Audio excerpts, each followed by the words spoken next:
Hello दोस्तों, नमस्कार। SM किसी चैनल में मैं आप सभी लोगों का दिल से बहुत बहुत स्वागत करता हूं। दोस्तों, आज के वीडियो में हम लोग बात करने वाले वापस जो प्रेस कॉन्फ्रेंस थी निर्मला सीतारमण जी की, जो कि फोर्थ प्रेस कॉन्फ्रेंस थी। एंड आज के दिन में हम लोग को बहुत कुछ बड़े बड़े डिसीजन सरकार की तरफ से लेते हुए देखने को मिले हैं। सो ये वीडियो बहुत ही इंपॉर्टेंट होने वाला है, तो ज़रूर इस वीडियो को आखिर तक देख लेना। बहुत सारी चीज़ों को यहाँ पे रिसर्च करके आपके सामने ये शॉर्ट वीडियो हो जाएगा, क्योंकि इतनी बड़ी प्रेस कॉन्फ्रेंस थी।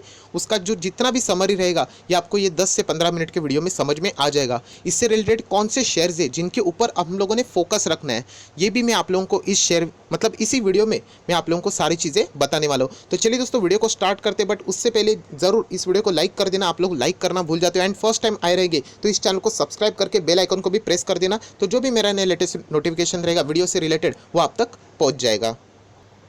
उसी के साथ साथ थोड़ा सा मैं आप लोगों को थैंक्स भी कहना चाहूँगा। आप लोग यहाँ पे देख सकते हो, मैंने सुबह 10:30 बजे एक वीडियो अपलोड किया था। मेरा दूसरा चैनल है स्टॉक मार्केट का क्लासेस करके, जहाँ पे मैंने 6 कंपनी से रिलेटेड इंपॉर्टेंट बातें आपके सामने रखी थी।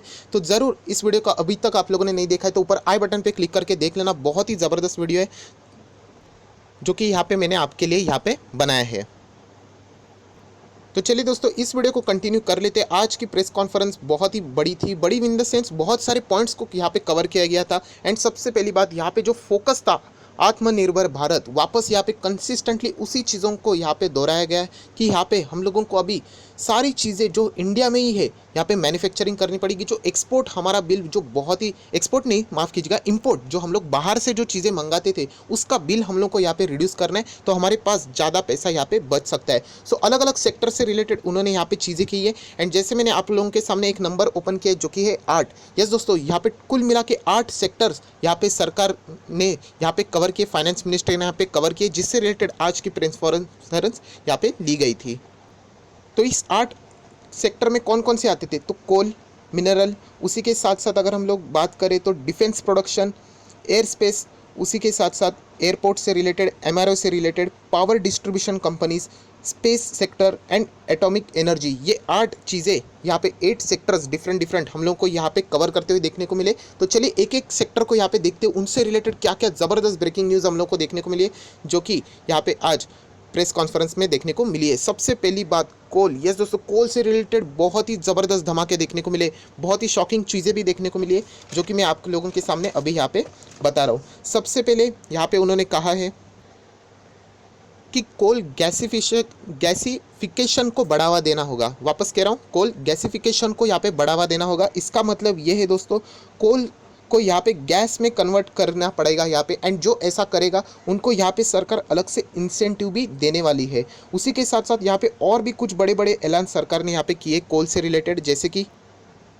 कोल जो इंडिया में हम लोगों को यहाँ पे माइनिंग करके मिलता है, वही सारी चीज़ें अभी हम लोग को यूज़ करनी पड़ेगी। और अगर हम लोग बात करें तो वर्ल्ड की टॉप 3 कंट्रीज़ में इंडिया भी आती है अगर हम लोग कोल से रिलेटेड बात करें, बट हम लोग उतना उसका फ़ायदा नहीं उठा पाए। सो जितना हम लोगों को अभी ज़रूरत होगी उतना ही बैलेंस कोल है जो हम लोग इम्पोर्ट करेंगे। बाकी का सारा कोल अभी हम लोग इंडिया में ही यहाँ पे इस्तेमाल करने वाले, इंडिया से ही जो आता है वही उसको बढ़ावा देने वाले हैं। एंड यहाँ पे सबसे बड़ी अगर कोई कोल से रिलेटेड यहाँ पे बात है, सो दोस्तों आप लोगों को बताना चाहूँगा कि कोल में अभी सरकार की मोनोपोली खत्म हो जाएगी। यस दोस्तों, कोल से रिलेटेड यहाँ पे हम लोग को देखने को मिल रहा है कि कमर्शियल माइनिंग का ऐलान यहाँ पे सरकार ने कर दिया है। यस दोस्तों, कमर्शियल माइनिंग यहाँ पे अलाउड कर दी गई है। एंड यहाँ पे लगभग 50 माइनिंग ब्लॉक्स की यहाँ पे क्या होने वाली है, नीलामी होने वाली है। मैं थोड़ा सा आप लोगों को एक सवाल भी पूछना चाहूँगा, सवाल मतलब होमवर्क भी देना चाहूँगा। ये 50 या 500, थोड़ा सा आप लोगों ने कंफर्म करना चाहिए। थोड़ा सा मुझे ऐसा लगता है कि 500 है, बट स्टिल मैं यहाँ पे 50 यहाँ पे बता रहा हूँ। उसी के साथ साथ उन्होंने कहा कि इसके लिए अपफ्रंट पेमेंट करना पड़ेगा। जो सक्सेसफुल बिडर रहेगा उसको रिबेट भी यहाँ पे प्रोवाइड किया जाएगा। एंड जो सबसे ज़्यादा खनन करेगा एंड समय सीमा से पहले जो ये काम खत्म करेगा उसको भी सरकार यहाँ पे इंसेंटिव देने वाली है। तो सबसे बड़ी बात अगर आज के दिन की अगर हम लोग कोल से रिलेटेड बात करें तो अभी सरकार की जो मोनोपोली थी कोल से रिलेटेड वो खत्म हो जाएगी, क्योंकि यहाँ पे कमर्शियल माइनिंग को सरकार ने यहाँ पे परमिशन दे दी है। सो दोस्तों, मंडे को अगर कोई स्टॉक है जिसके ऊपर आप लोगों ने फोकस रखना है तो वो है सिर्फ और सिर्फ कोल इंडिया। मैं आप सभी लोगों को ऑलरेडी बता चुका हूँ, कोल इंडिया मेरे पोर्टफोलियो में तो नहीं है। हाँ, अगर आप बहुत पुराने शेयर होल्डर थे एंड तभी अगर आपके पास रहेगा बोनस स्प्लिट डिविडेंड पकड़ के सारी चीज़ें, तो आपके लिए वो बहुत अच्छा है। अभी इस लेवल पर खरीदना ये वापस मैं आप लोगों को यही कहना चाहूँगा रिस्की हो सकता है। बट लर्निंग पर्पस के ऊपर आप लोगों ने कोल इंडिया के ऊपर फोकस रखना है, जो कि एक बहुत बड़ी न्यूज़ हम लोग को यहाँ पे देखने को मिली है। उसके बाद अगर हम लोग यहाँ पे आ जाते हैं, जो कि बहुत ही इंपॉर्टेंट चीज़ है, मिनरल्स। तो मिनरल से भी उन्होंने यही कहा है कि यहाँ पे रोजगार और ग्रोथ के लिए बढ़ावा दिया जाएगा। उसी के साथ साथ मिनरल इंडेक्स भी बनाने की योजना यहाँ पे करने वाले हैं। सो मिनरल से रिलेटेड ज़्यादा कोई बात नहीं थी। एंड कोल से रिलेटेड और एक इंपॉर्टेंट पॉइंट रह गया कि कोल इंफ्रा के लिए भी सरकार जो इस चीज़ें होने वाली 50,000 करोड़ तक का यहाँ पे ऐलान उन्होंने यहाँ पे कर दिया है। सो कोल से रिलेटेड बहुत बड़ी बड़ी चीज़ें हम लोग को देखने को मिली। उसके बाद अगर मैं बात करूँ, यस दोस्तों, डिफेंस प्रोडक्शन और एक बड़ा चीज़ यहाँ पे सरकार ने आज के प्रेस कॉन्फ्रेंस में बहुत बड़ी बड़ी बातें यहाँ पे बताई है, जिसके ऊपर आप लोगों ने फोकस ज़रूर करना चाहिए। सो दोस्तों, मैं आप लोगों को बताना चाहता हूँ, जो डिफेंस प्रोडक्शन, जो डिफेंस के जो उपकरण होते हैं ना, वो हमेशा हम लोग क्या करते, ज़्यादा इंपोर्ट करते थे, बाहर से आते थे हमारे पास। बट अभी यहाँ पे डिफेंस के जो उपकरण जितने भी है, इक्विपमेंट रहेंगे, वो सारे के सारे हम लोगों को इंडिया में ही बनने को यहाँ पे देखने को मिलने वाले। सो मेक इन इंडिया को यहाँ पे बढ़ावा दिया गया है। उसी के साथ साथ जो डिफेंस सेक्टर के हथियार की जो लिस्ट होगी वो भी यहाँ पे तैयार की जाएगी कि कौन सी चीज़ हम लोग इंपोर्ट करते हैं, उसको हम लोग यहाँ पे कैंसिल करेंगे एंड वो इंडिया में बनेंगे। हाँ, अभी कोई चीज़ ऐसी रहेगी जिसको इंपोर्ट करना मतलब इंडिया में बनाना डिफ़िकल्ट है, तो उसको तो हम लोग इंपोर्ट करेंगे एंड उसका सिलेक्शन रहेगा, वो सरकार ही डिसाइड करेगी कि कौन से चीज़ों को यहाँ पे हम लोग बाहर से मंगाना है। बट मैक्सिमम सारी चीज़ें 90% के आसपास अभी ये सारी की सारी चीज़ें इंडिया में ही मैन्युफैक्चर होने वाली है।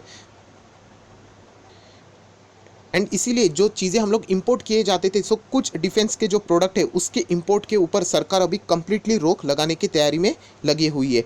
तो वापस कहना चाहता हूँ, ये सारी चीज़ें एक साथ नहीं होगी, इसको स्टेप बाय स्टेप सरकार ने बताया है कि आगे आने वाले टाइम में इसको वो इम्प्लीमेंट करने वाले हैं। बट सारी चीज़ों का बोलने का मकसद ये है कि सारी की सारी मैन्युफैक्चरिंग अभी इंडिया में ही होगी। तो इसका फ़ायदा क्या है? इसका फ़ायदा एक ही है कि इम्पोर्ट बिल, जो हम लोग कोई भी चीज़ खरीदते हैं तो बिल तो बनता ही है, पे करना पड़ता है। तो इंपोर्ट बिल के ऊपर बहुत ज़्यादा प्रेशर था, वो अभी हम लोगों को रिड्यूस होते हुए देखने को मिलेगा। अगर मैं कोल की बात करूँ, सो $23 बिलियन तक का इतना बड़ा अमाउंट हम लोग पे करते थे कोल को यहाँ पे बाहर से इंपोर्ट करने से रिलेटेड। सो अगर हम लोग इंडिया में ही फोकस करेंगे, सो डेफिनेटली वो अननेसेसरीली होने वाला खर्चा उसको भी हम लोग रोक पाएंगे, तो ज़्यादा पैसा हमारे पास रह सकता है।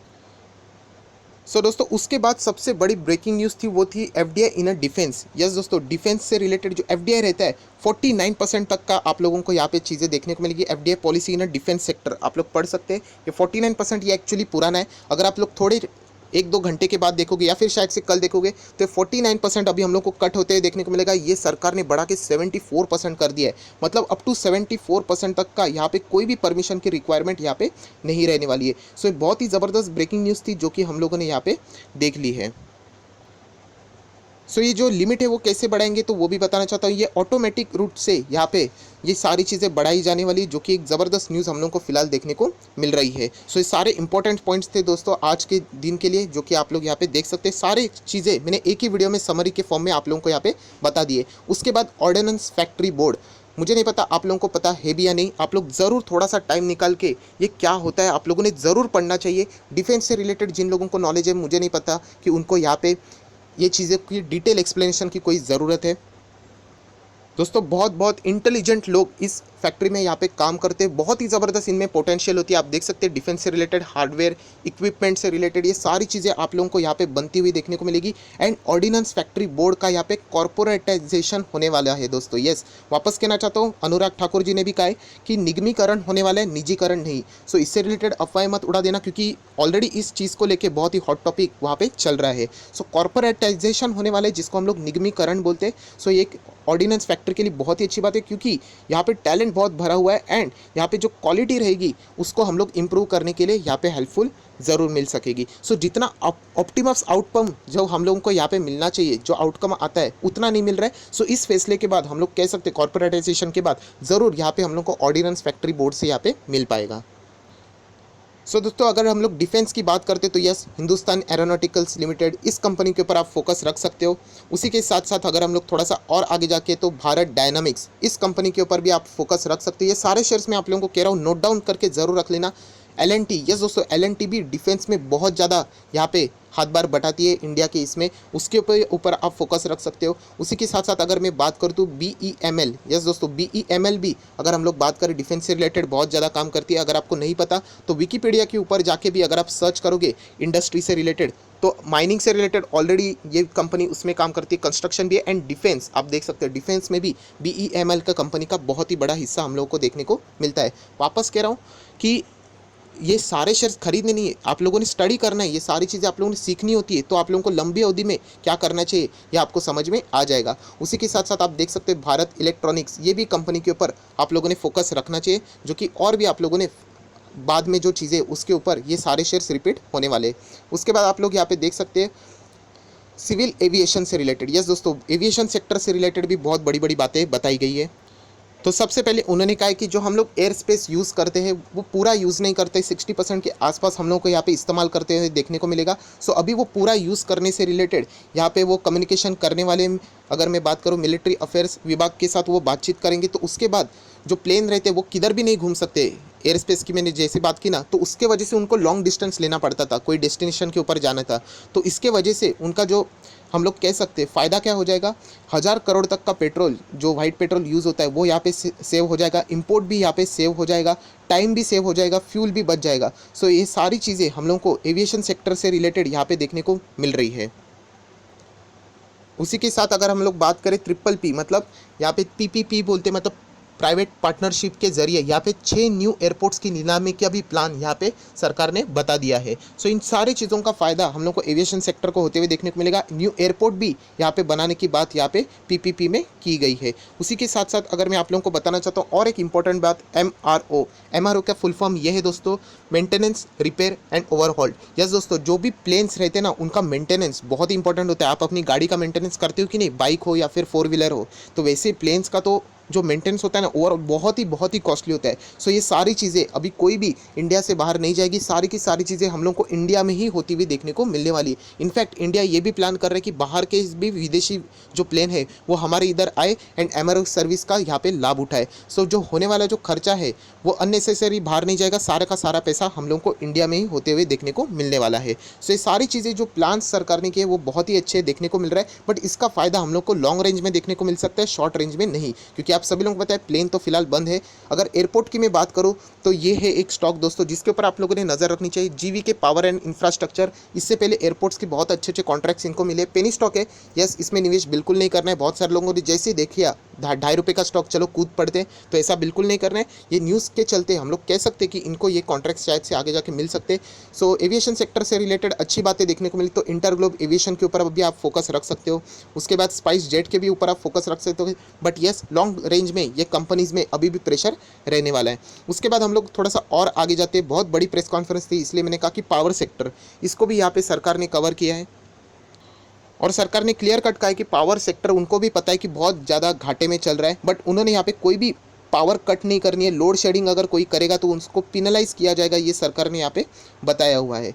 सो पावर से रिलेटेड डिस्कॉम के भी निजीकरण की योजना यहाँ पे प्लान किए जा रहे हैं। एंड यूटीज़ की अगर हम लोग बात करें में पावर डिस्ट्रीब्यूशन का प्राइवेटाइजेशन होगा। यस दोस्तों, ये फर्स्ट इम्प्लीमेंट अगर हम लोग बताएं कि जो एक्सपेरिमेंट होने वाला है वो यूटीज़ में होने वाला है, एंड उसके बाद जो उसका आउटकम आएगा वो स्टेट को यहाँ पे बताया जाएगा कि आप देख सकते हैं कि यूटीज़ में हम लोगों ने ये सारी चीज़ें की है, तो आप भी अब चाहो तो यहाँ पे अपने स्टेट में इम्प्लीमेंट कर सकते हो। सो पावर टैरिफ से रिलेटेड जो पॉलिसी भी आने वाली थी वो भी अभी तक उसका ऐलान तो नहीं किया है, वो ऐसे ही बता गया है कि वो कमिंग सून, मतलब अभी तक उसका फाइनलाइजेशन उन्होंने यहाँ पे नहीं बताया है।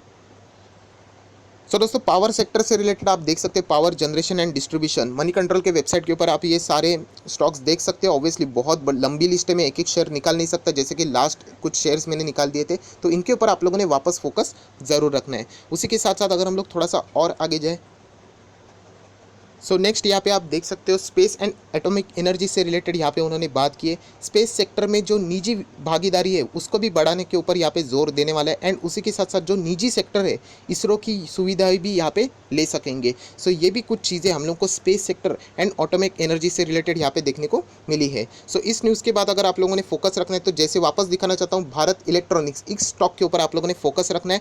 अगर आप विकीपीडिया के ऊपर भी जाओगे तो ये किस इंडस्ट्री में काम करता है, तो एरोस्पेस एंड डिफेंस, तो ये दोनों चीज़ें हैं जो कि आज प्रेस कॉन्फ्रेंस में कवर की गई है। तो इस स्टॉक के ऊपर इस मतलब मैं वापस दिखाना चाहता हूँ, BEL भारत इलेक्ट्रॉनिक्स, इस स्टॉक के ऊपर आप लोगों ने फोकस ज़रूर रखना है। उसी के साथ साथ और एक स्टॉक है जो कि इसरो से रिलेटेड उनको कॉन्ट्रैक्ट पिछले टाइम मिले थे, जो कि आप पढ़ सकते हो, वालचंद नगर इंडस्ट्रीज़ लिमिटेड। सो 35 रुपीज़ का ये स्टॉक है। तो वापस कह रहा हूँ कि खरीदने की कोशिश नहीं करनी है, सिर्फ इनके ऊपर क्या रिएक्शन आते हैं इस न्यूज़ के बाद, इसको आप लोगों ने यहाँ पे क्लोजली मॉनिटर करना है। सो दैट्स इट दोस्तों, आज देख सकते हो बहुत सारी चीज़ों को यहाँ पे कवर किया गया था। आज की जो प्रेस कॉन्फ्रेंस थी, बहुत कुछ अच्छे डिसीजन भी लिए गए। एंड वापस कह रहा हूँ, इसका इम्पैक्ट इमीडिएटली देखने को नहीं मिलेगा, लॉन्ग रेंज में हम लोग को ज़रूर देखने को मिलेगा। अगर मैं कोल से रिलेटेड बात करूँ तो यस, सरकार ने जो फैसला लिया है, दे रहा है, दुरुस्त है, हम लोग ऐसा कह सकते हैं, क्योंकि कोल से रिलेटेड अभी दुनिया बहुत आगे निकल चुकी है। बट फाइनली ये डिसीजन ज़रूर हम लोग कह सकते हैं, इसको वेलकम कर सकते हैं। सो आई होप, आशा करता हूँ दोस्तों ये वीडियो अगर आपको अच्छा लगा होगा तो जैसे मैंने कहा कि प्लीज़ इसको लाइक करना मत भूलना। एंड जो इंपॉर्टेंट शेयर मैंने आपके सामने बताए उसको भी नोट डाउन करना, एंड उनके ऊपर क्या रिएक्शन आती है उसको भी आप लोगों ने डीपली स्टडी करना है। So that's it, thank you very much दोस्तों, we will be meeting in our next video. तब तक के लिए बाय बाय।